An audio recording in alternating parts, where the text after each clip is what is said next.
Meanwhile, one stock was quite literally chirping away its Twitter. Reports suggest that there may be a positive outcome in the ongoing negotiations between Elon Musk and the Twitter board. Musk kicked off negotiations yesterday with reports suggesting that he held private meetings with many of the Twitter shareholders.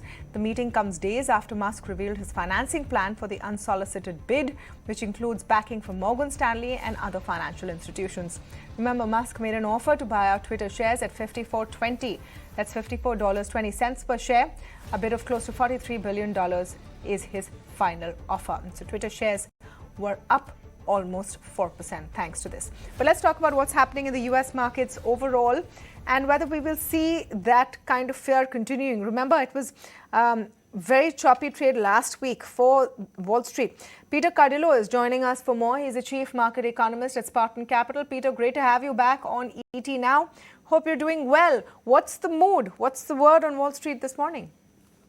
Well, the mood is negative today. And of course, I would say that it's an extension of Friday, but this is the extension is being induced by the situation in China, which,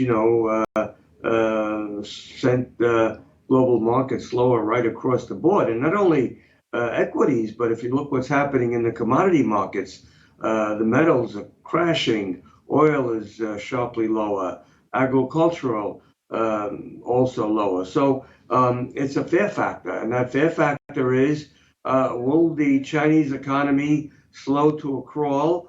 And if so, will that impact the rest of the global economy? And that's what the market is assessing. And so we see a market that's on edge in a week that's in a very busy week where we have over 1,700 companies reporting their results, with some major tech companies, Apple and Amazon, where we have major macroeconomic indicators coming out, a glimpse of the first quarter GDP later in the week. And so the market is basically caught in a very negative environment at this time. And I must add that from a technical perspective, we're getting next to levels that if the S&P doesn't hold, that means that from a technical standpoint, we could work our way even lower. Peter, so now all of these factors that you're describing is something that markets have been living with for a while, whether it's now a nearly 2-month war between Russia and Ukraine, volatility in crude prices, inflation which seems to be going only in one direction, bond yields. Where is the break from here? And are markets now not taking into account some of these factors, factoring them in? Well, I think the break would come. We continue to see yields peak out. In fact, if you look at this morning, the bond market is rallying. Yields are down substantially. The 10-year note is trading under 280 as we speak, when last week it was just a few ticks away from 3%. So if that should continue, obviously the stock market probably could work its way a bit lower, pricing in perhaps what the bond market might suddenly be pricing in, and that is a recession.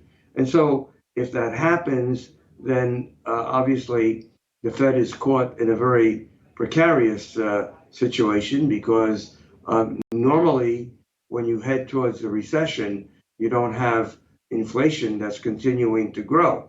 But if this continues, if the sell-off continues in commodity prices, then I would say that the Fed might actually have to get somewhat more dovish instead of being very hawkish, because what will happen here is that inflation, at least from the commodity perspective, will come down.